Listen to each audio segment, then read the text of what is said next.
There you go. Hi everybody, how you doing? It's Tuesday, what is it, the 5th of May. So yeah, we're nice and busy. Oh, there we go, there's my settings on again. I do. I should have a little reminder, shouldn't I? Come a little alarm saying, turn your settings off. So how's everybody doing? Everyone all right? Who's, oh, Drew's phone's going now. It's a good start, isn't it? So who's there, guys? Anybody coming online? We got Jenny and Linda. Hi guys, hi Jenny, hi Linda. Everybody all right? Everybody okay? Yeah, probably so. Linda says hi.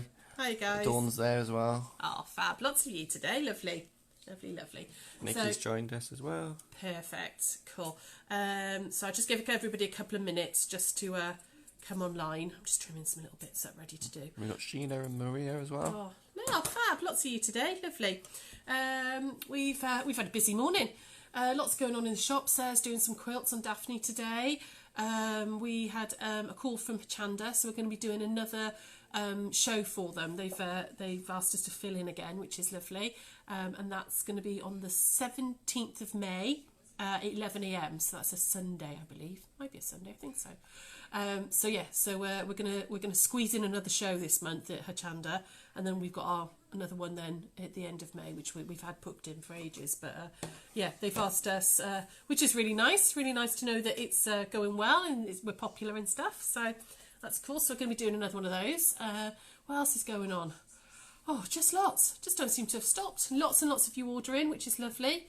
Lots and lots of phone orders and things. So yeah, all good, all fabulous. So we're going to get going because there's lots of little things I want to tell you about this. Okay, now we're going to do some free motion embroidery today. I'm going to do some little samples for you, just so I quite like this to make my own greetings cards. You know, if you want to do something special for a birthday, or you could just do a thank you card, or give it to your postie to say thank you for going out and about during the virus and all. These are a really nice little way of playing and also practicing your free motion embroidery. The whole point of free motion embroidery is it's not, with free motion quilting and you see those beautiful, really intricate quilting patterns. That's not kind of the point of a free motion embroidery. You can practice and get it that. But the idea, for me anyway, and there's lots of other views on this, okay, but for me personally, it's more about having sort of a sketchy feel, like you're drawing with your sewing machine. So it doesn't matter if your lines aren't really perfect. It doesn't matter if you imagine if you drew, I drew into something, your lines wouldn't be mechanically really precise. They would be slightly more sketchy and slightly more free. Now, I'm not an expert at this by any means. I've done it quite a few times and I really enjoy doing it. And we've done a few classes in the shop on making greetings cards with this method. But if you want to see some amazing examples of free motion embroidery, go onto So Lovely's Facebook page and see Carol's portraits and pictures that she does. She is just outstanding at this, and she's got a real talent for it. So yeah, definitely worth having a little look at those, and that gives you a whole other aspect. But we're going to do like a really simple beginners type thing. Okay, so any comments or anything there, Drew? We've got Angela Seymour saying hi. Hi guys. Jenny said it's like sketching with a sewing machine, I think. It is, absolutely. Yeah, that's kind of the feel that you want to get with this. Jackie Anna said I may have to watch later as waiting for Tisco delivery. Fair enough. That's okay. Well, like always, this gets put onto YouTube or you'll find it on our Facebook page. But yeah. That's about it. Fab. So what we're going to do today is I'm going to show you on a large block, and then I'm going to show you a smaller version as well. So I've just done this really quickly this morning for you, and I'm going to put this onto a card blank and I'm going to show you how to do that. Okay, so what design you do is entirely up to you. I just very quickly cut out some little bits of fabric to make a little daisy type thing, okay, and then I'm going to show you how to stitch into it. I freehanded this, okay, and I'm going to do another one now for you. So I've literally just freehanded a circle, and with some just spare bits of cotton fabric, I've just cut out some petals. Now you could draw them if you want. I'm just freehanding it so that I've got some petal shapes. Okay, I'll just trim that through. There you go, and I've cut 4 in one go. Okay, it doesn't have to be really precise. The whole point of this is it's quite free and loose. All right. So because I want these to fit on these little card blanks, I'm going to give myself a bit of a guide. So I've got a piece of background fabric, and I've ironed on some iron-on interfacing. Okay, I find that helps keep the stitches more stable. Okay, you don't have to put it on, but I find that works best for me anyway. Just having some interfacing on the back just gives me the fabric a bit of stability. It's a little bit stiffer for putting through the machine. Okay, so in order to fit on this little card blank, I want it to be no bigger than 4 by 4. Okay, you might have different size card blanks, you might have bigger pieces of card, you know, so, or smaller. Just pick a size that's going to sit on the front of this. Okay, so I'm going to give myself a couple of little guidelines. I'm just going to draw on with a Frixion pen or a pencil so that my design doesn't get too big, because otherwise you might have done all that stitching and then it not fit on your card. Okay, so I'm just doing a little 4 by 4. In fact, actually, while I'm doing this, Jen, I know you did lots and lots of Christmas cards using this method, because you came to the class and did a load of Christmas cards. If you've got any pictures of your Christmas cards, would you put them on the Facebook page so people can see them, please? And you want to attach your design. So like I said, I'm just going to do another little daisy, but you can, it could be any design at all. Give me a second. Something that's quite good is children's colouring books, because they're quite nice, bold designs. Okay, if you're not happy just to hand draw, if you're not particularly confident with your drawing, try looking through some kids' colouring books. They're brilliant for some really simple designs, and you could just trace them, cut them out in fabric, and use those. Okay, they're also copyright free, kids' colouring books, cheapy ones. So and all I'm going to do is I'm going to use my fabric glue pen. Now you could use Bondaweb, and I'm going to show you that on the bigger version. I'm going to show you on this bigger version over here. But when I'm doing a little small design like this, I can't be bothered with all the Bondaweb, so I just use my fabric glue pen. Okay, and I'm just going to put a dab of glue on the back. Sarah, like that. Is that for me? It might be for you. I might give you this one for your birthday, love. Why not? You've ruined the surprise now, Mrs. Jenny said I did, and yes, I will. Yes, I do, and I will. Give me a min. Lovely, lovely. So I'm just using a dab of glue on the back just to hold them in place, and I'm just going to pop on a few petals. Okay. Now, your design could be, you could do whatever you like. I think Jen did some. She did the Christmas card class with us, and we did some robins, and we did Christmas puddings, all sorts, anything at all. It could just be a heart. You could just do a heart shape. And then sketch into it, because you can write in all sorts with this. Okay, so I'm just gonna go around this, and all I'm doing, as you can see, is just putting a dab of glue on the back, and all this is doing is just holding these in place. And you can see, because I didn't put any glue on the edges, I can just lift that up and pop them all in. Okay, so all the way around like that. Oh, there you go. I've got one petal too many. But, this is just really simple, really easy, quick little design. It doesn't, and like I said, you could do anything. You could do a cupcake, and have a sort of a dome of fabric with a little cupcake case, and then draw into it with the machine, and decorate it that way. Anything you like, anything at all you like. Now, when I'm making these, and because it's kind of sketchy, I tend to always use black thread, okay, or a very, very dark grey. But you could do this. I could have done that in orange or something if I wanted to, or a bright red. But just something that's going to sort of show as I'm stitching. Okay, because the idea of this is it's sketchy. Okay. Carol Davis asked, would a Pritt stick work if you haven't got the fabric glue? The only thing I would say about Pritt stick is, yes, it would, but it might gam up your needle a little bit. So if you're going to do a few of these in one go, okay, don't put a brand new needle in. Use make sure it's an older needle, and then I would change it. Then I just discard it, because it will Pritt stick will coat your needle quite a bit, where the fabric glue doesn't mess up your needle as much. Okay, so but yes, you could use a Pritt stick, but then get rid of your needle and put a fresh one in before you sew anything else. All right, and also, sorry, groups, it's coming back. I'd also use an older needle as well. Change it, because we're going to be stitching through paper when we attach this to this, which I'll show you in a minute. Okay, you can, you'll blunt your needle going through paper. All right, so I would definitely, once you've done a few of these, change and put a new needle in before you sew anything else. Okay, hopefully that helps. Right, so I've got a little design there. I'm just going to actually get rid of this extra fabric here. Don't need that. Okay, little design here, and I'm going to go to the machine and show you how I set up in the machine. Okay, again, there's lots of. Hang on, I'm just going to move this little line out of the way because I don't need that now. There we go. Let's move that over there out of the way. There's lots and lots of ideas on how to do this, okay? This is how I do it. There are lots of other theories on what works best and stuff, okay? So, Drew, I'm going to be here for a while, Drew, so you might want to just move the chair and sit down, hun. Otherwise, your arms are going to get really tired. Right, so, first thing you want to do when you're free motion quilt embroidering is put your darning foot on. Now, you have to take, on this one, I have to take the whole elbow bit out, and I put a darning foot on. Now I've got one here that's an open toe one, which hopefully you guys can see.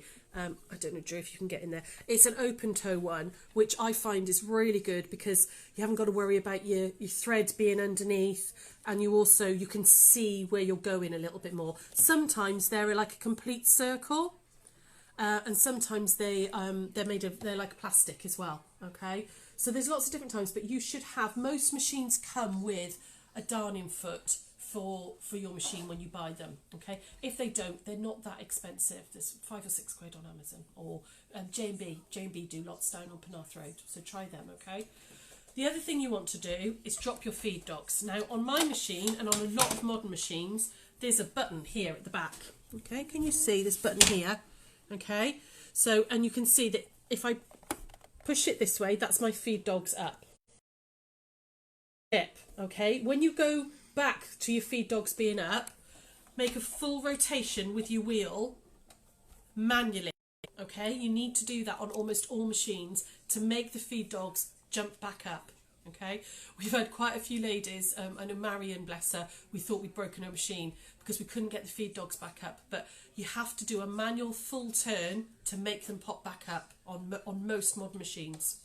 Okay, so I'm going to push that switch back the other way, like that, and that's dropped my feed dogs down. The reason you want your feed dogs down, and again, I know there's some people who free motion with their feed dogs up. It doesn't work for me. It works for you, that's brilliant. But the reason for me the feed dogs go down, and for most people who free motion, is that you're in control of the fabric. So the feed dogs, I'm sure I've told you this guys before, the feed dogs sort of grab hold of the fabric and pull it in the one direction, okay, so away from you. So if you've got the feed dogs up and you're trying to move in all different directions, you're fighting those feed dogs. A lot of people manage it and they're fine, and that if that works for you, brilliant. Doesn't work for me, and I would certainly suggest as a beginner you try it with the feed dogs down and then decide whether you want them up or down. For me, I always put my feed dogs down.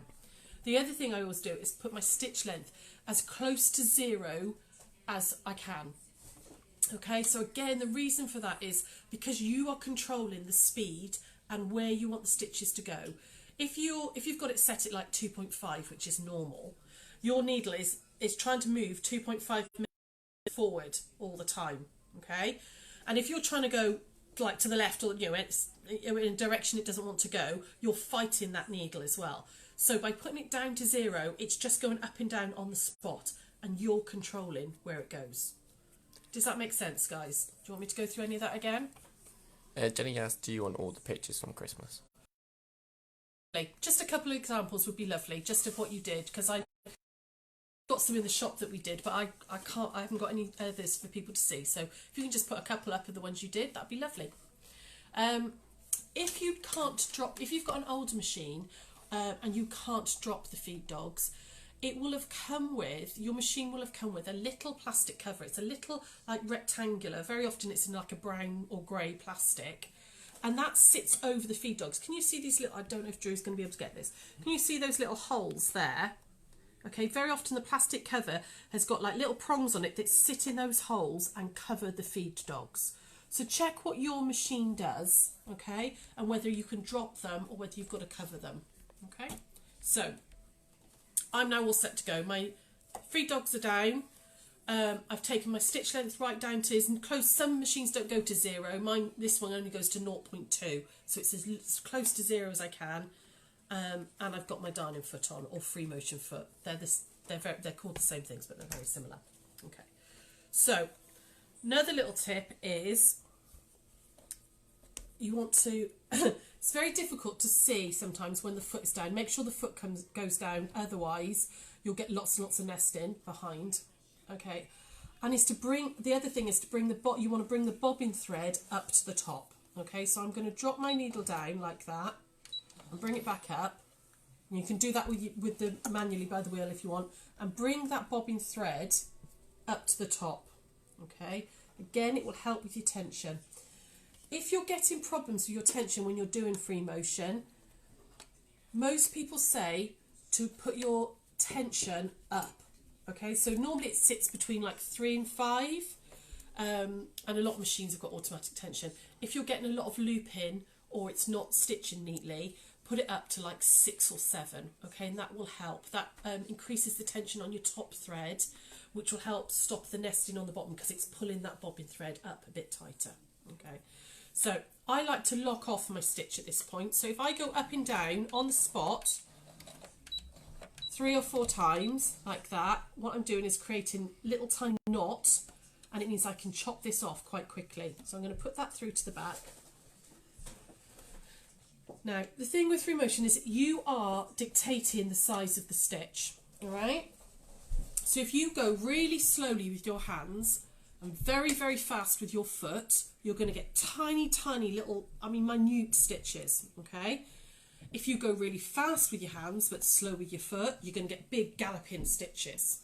Right, so you've just got to kind of get that little balance. Okay, now because this is a small piece and I'm going to be moving quite, make small movements, I'm going to sort of go like a medium speed and try and keep up with that, okay, with my hand movements, and hopefully I'll show you what I mean. So we're very, very used to just doing this and feeding through in one direction.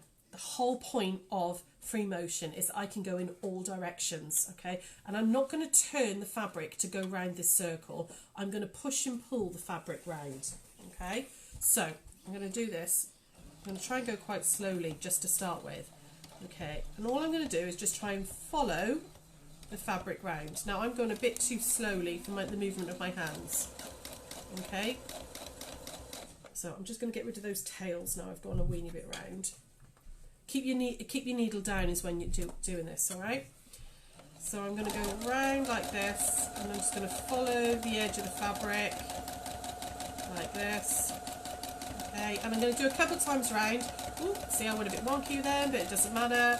We're just going to go sketchy all the way round. Okay, like that. All right.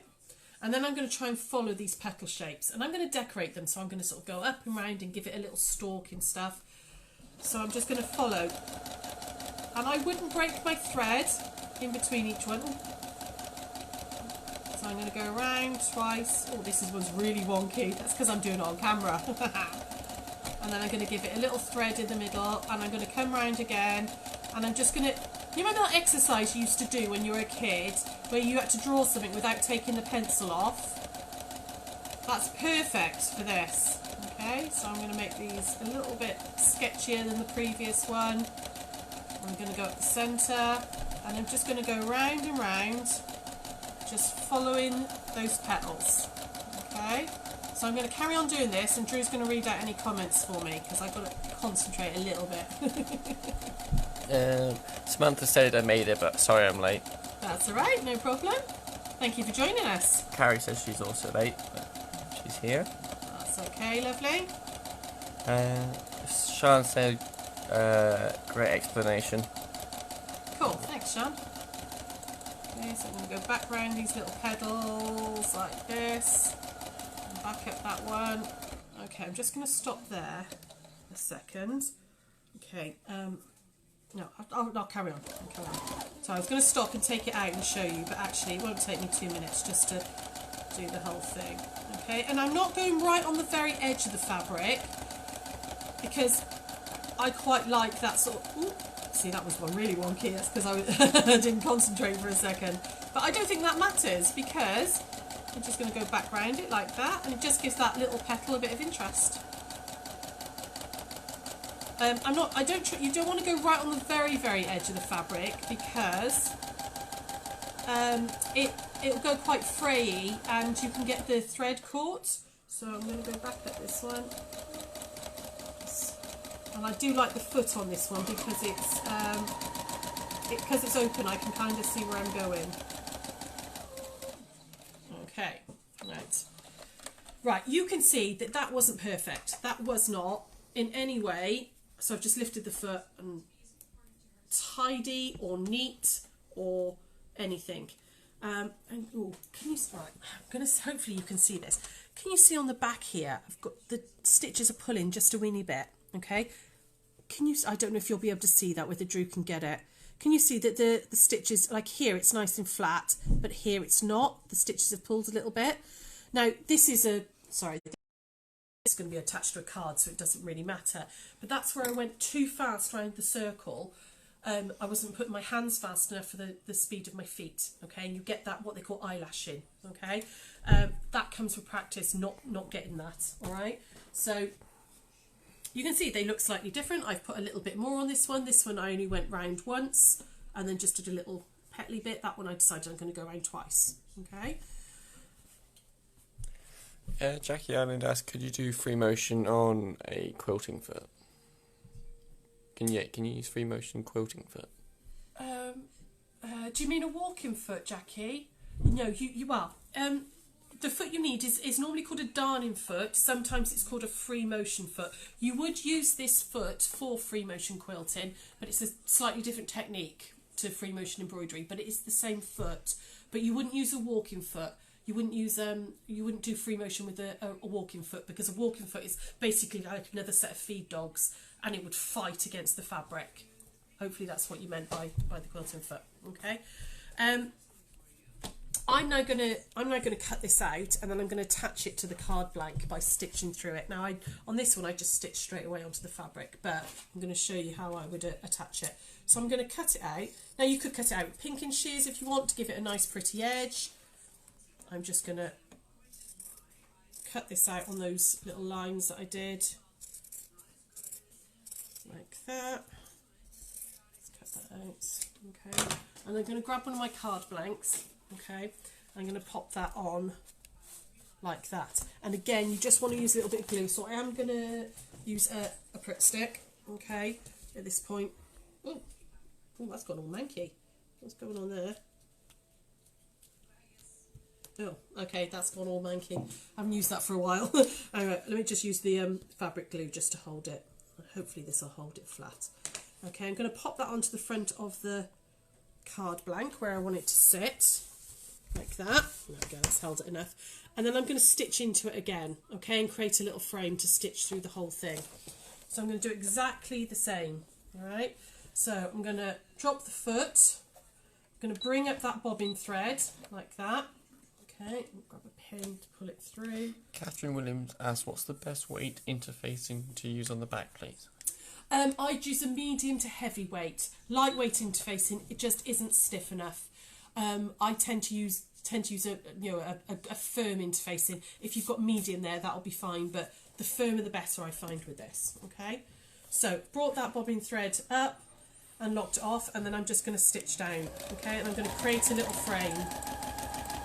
Okay, and it will feel slightly different this time because you're through paper as well. Okay, so I'm just going to create a little frame all the way around, and it's going to look. Oh, hang on, it's caught. The frame, the bit was caught on there. There we go. Okay, and then this way. Jenny's posted photos. Ah, lovely. Thanks, Jen. Now, before I get to these threads, I'm just going to cut those off so they don't get tangled. Suzanne's put hers on as well. Oh, yes, Susie, you did it as well. I remember now. Yes. Okay, so I'm just going to weave this line in and out a little bit, just to give it sort of a little sketchy frame. Linda asked, would the stitch and tear be too thick? You could use stitch and tear, but it does. You can't. I suppose you could spray baste it on, but the thing with stitch and tear is it's the thing with iron-on interfacing is it's sticky, so it sticks to the back of the fabric. I suppose if you use stitch and tear, you could use your spray baste. Yeah, that would work. Yeah, no, stitch and tear is fine. Okay. It's quite noisy when you're doing it, Mike. Okay, then I'm going to go back along that top one. I'm just going to weave it in and out a little bit. You can hide a multitude of sins with a bit of a wiggle. Okay, and then I'm going to just do a little flourish and draw a little heart. Okay, but again, what you do, how you decorate it, it's entirely up to you. You could write happy birthday. I could have made this bigger, and you could write into it happy birthday or something. Okay, so that's now attached to that frame. And I'm just going to give it just a very, very quick, just gentle press, because remember it's paper, like that. Okay, just to get rid of that line. And then you just want to trim off any little rough bits. Okay. And then you've got very, very quick, really simple homemade card using the free motion embroidery. Okay. I really like the sketchy look of it. I really like that sort of kind of rough, you know, looks like I've drawn into it look of it. A lot of people don't. It might not be your technique, okay? But it's definitely worth having a little go, okay? Any comments? Yeah, Carrie's just said, Drew, can you say hello to my sister Jill?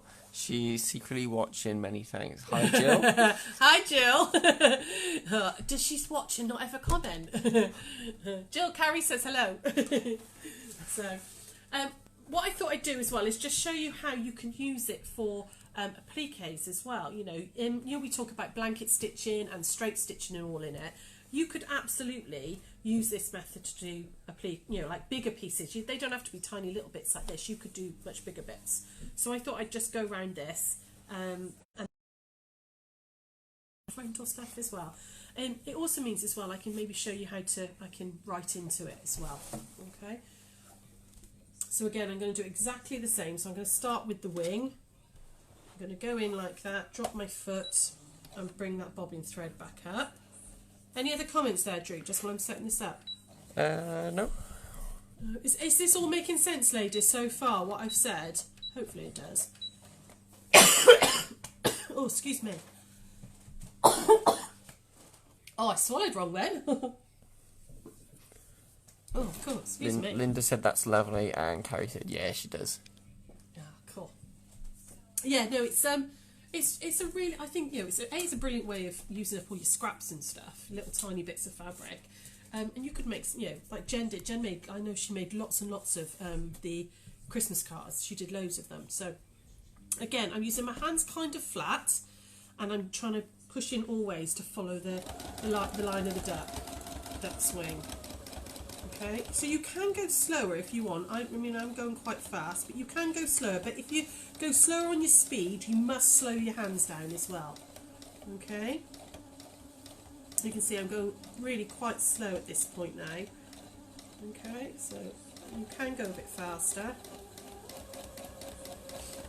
and just come round. Okay, like I was saying though, I can feel that needle's been blunted by the card, so I would, before I do any more sewing, I'll change my needle. But I would actually, if you were going to make sort of a few of these, I would do all of this bit first, and then attach them all in one go to the cards, because I can feel that that's gone quite blunt now. Okay, so I'm just going to go around that. Oh, see that I didn't snip that thread, and that's got caught. So let me just tuck that out. Okay. But it's one of those things, just play with it, okay? Play with the idea, okay? It doesn't have to be absolutely perfect. I know Carrie, I don't know if Carrie, if you've got a picture of that beautiful cushion you made. Do you remember with the little birds, with the branch that we embroidered in? That was a long time ago, but if you've still got that, you've got a picture, that would be lovely. In fact, okay, let's do another little challenge for over the weekend, okay? So I've got some stuff to see. I'll give away, actually, 2 seconds. Where are they? Have I got one? Ah, here we go. I was looking at these earlier because of the duck. We'll give away a set of our applique templates. There's 48 templates there. The duck that I'm doing now is one of them. I'll give away a set of those as a free prize draw. I'll put a challenge post up on Facebook again, and we'll do it till right the way through till next Monday. So you've got a good, nearly a week to do this.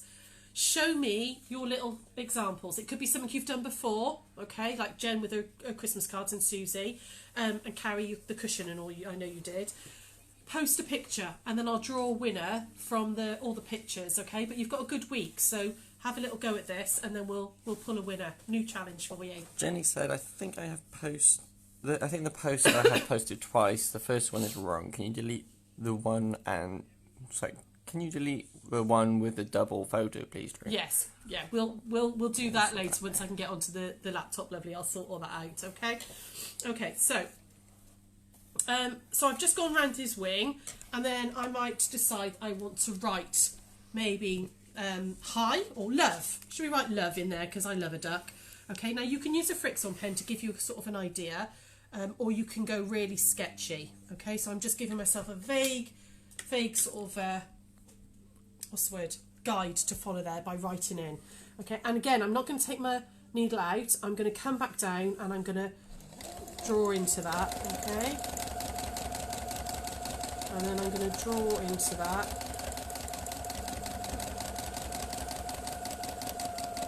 Ooh, got to remember which way I'm going. There we go.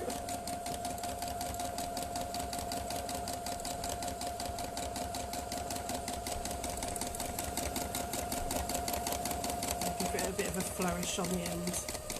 There we go. Okay. Well, that's not the neatest because I'm doing this quite quickly, and I'd have probably have just planned that out just a weeny bit more. But then if I just take that, okay, so then you see you can draw into it just like you would with a pencil. It's all about practice, right? And then just snip that thread low. Okay, so I've just written the word love in there. So I would now go round the duck, and I'd maybe free motion his eye and stuff in as well. So you can use this for lots of different it's a different style of sewing. You've got to think about it as drawing with your machine. Okay. Does anybody want me to go through anything else? Is there any other questions there? Do you want to see more of it, or are you happy with what I've done so far? It's about practice and playing and not being too... don't be scared of it, okay? Because it's little scrappy bits of fabric. If it goes wrong, it doesn't matter, does it? And actually, sometimes the squigglier lines look better than the really, really straight ones where you're trying to be really precise. I quite like it when it goes a bit wonky and looks like it's more natural. Linda says I got to give the idea a try. Yeah, absolutely, go for it, Han. If you've got what have you got to lose? It's that much fabric. Little tiny scrappy bits of fabric. So have a little play and see. But it's all about I know a lot of people do it with the feed dogs up, but for me it just doesn't work. That's personal. And lots of people it does work for. But remember to drop your feed dogs. Make sure you put your darning foot on, and drop your stitch length right down to as small as you can get, to sort of 0. And I think for me the main thing is bringing that bobbin thread up to the top as well, because you'll find otherwise that bobbin thread gets all caught up and it affects the tension and stuff. And so I always bring the bobbin thread up as well. It just makes life a bit easier. So. Anything else there? Hillary says you make it look so easy, Sarah. I'm really not particularly good at it. I'm not very well practiced. It really is just practice. I could do with doing it a lot more, to be honest. And like I said earlier at the beginning, if you want to see a real expert, go in and have a little look at So Lovely's Facebook page. Carol's pictures and all she does, because they are stunning. She does like portraits, and she can really do it really, really well. But I think for a start one, if you've never had to go at it before, something little like little greetings cards, or just a simple block like this where you've got a nice easy line to follow. In fact, we've got a few more minutes, so I'll just try this again. But please do have a go, okay? Have a little go and post those pictures. I'll put a challenge post up, okay? And please just put the posts on that challenge post, otherwise they get lost and I don't really see them. If you send them by a messenger or WhatsApp or just put them on the page, please comment. I'll put one up this afternoon and I'll put challenge post free motion embroidery, put them in the comments on there, okay, because then I can actually get your names all in the draw. But have a little go at it. And I mean, it's like I said, it's very hard not to turn the fabric as well when you first start off. We're so used to pivoting round. It's very not hard. That's not. It's that muscle memory. You know, we're used to going round a square, lifting the foot, pivoting the fabric. But with this, it's about doing that 360 motion. Okay. So I'm going to go around this edge of this duck like that. I'm going to go around his feet. And then down his body, okay? And you can see it's not particularly consistent. You know, I'm not the, you know, it's not tidy. It's not really that tidy. I'm pushing and pulling the fabric, and if I realise that I'm, you know, running out of space, just, you know, stop and oh, hang on, I'll just get rid of those ends. Stop, reposition my hands. As long as you're stopping with your, oh, see, I've gone really wonky now. There we go. Up we go like that, round to the edge of his tail, and then I'm going to go back again, because I quite like a double line. I think it gives that more sort of sketchy feel. You can just do a single line if you want, but I quite like the double line. Okay, any comments there, Drew, while I'm... Any questions? No. No? Angela says I need to do this. Maria says she's going to have a go. Please do have a go, girls. Have a little go, and like I said, oh, see, I wasn't concentrating. I've gone right off there. So if you do that, just if I lift the needle, and just I'm going to cheat, and there we go. Pop it back down. Carrie says love the plique. Possibilities are endless. That's about it. Yeah. Cool. See, a little bit fast from the foot there. Kate asks, do you have a darning foot, or where can I get card blanks? Card blanks, no, we don't do any sewing machine feet, I'm afraid, love. I would suggest giving J&B a ring, okay? They are still open and they are delivering and sending stuff out, so give J&B a ring, because you've got an old Toyota, I think, haven't you, Kate? Oh, well, it's Eileen, isn't it? You're using your daughter's one. So yeah, I think J&B will be able to get you one, if not Amazon. Well, Amazon are still delivering, aren't they? But, you know, always use a local if you can. Card blanks, again, the Amazon word, I'm afraid, is probably the best place nowadays to get them. Or biology. You know, I'm on the way from Dinas to Barry, if you're local to here. They're back open, and they very often do card blanks as well. If not, just some white card. Just some white card and fold it in half. You know, could be any size then. But the nice thing with card blanks, if you buy a pack of card blanks, you've obviously got the right size envelopes for them as well. Yeah, we don't do them Jenny anymore. says Hobbycraft for cards. Oh yeah, I don't know if they're open. Are Hobbycraft open? They're doing deliveries. Oh, there you go. Yeah. Or eBay, you'll find them all over the place. If you just want like a pack of 5 or 5, I know Biology, you've got them. Hobbycraft do packs of like 100 and stuff. They do massive packs of card blanks. So the works, I don't know if they used to do online. I would imagine they still are as well. Okay. Any other questions? I don't think so. No? No, I can't see any. Okay. There we go. Right, so you can see, just did a little bit more on him, okay? So all I've done, I'm just going to take that, drop that thread off there. I've just gone all the way around his body, and then I would do his beak and then maybe go into his eye and stuff, okay? So that's kind of it for free motion, because I don't want to bombard you, because once you get into it, there's lots of other sort of techniques and all you can do. But I think this is a really nice little starter way of just having a little play. I don't know if you can see, yeah. So just having a little play with it, you know, and draw into them and just have a play, okay? So, I'll put a challenge post up. Please do, if you have a go at this or you've had a go before, comment in that, and you can win us one of our sets of applique templates, which you could then do these with, okay, because they're this size. And we'll be back tomorrow at 1 o'clock, and we are going to be doing the block of the month, block of the week. I always call it block of the month. Block of the week, which is the dove in the window. Is the traditional name. I had to remember the name then. The dove in the window. So that's our block for tomorrow. And then Sarah's on Thursday, and she's doing peg bags. So, any other little questions or comments before we go, Drew? Jill said hello, Carrie's sister. She says she loves the duck. Ah, hi Jill. Yeah, I like my duck as well. With him. No, that's about it. Cool. Okay, we'll see you tomorrow then, ladies. Okay, take care. Bye.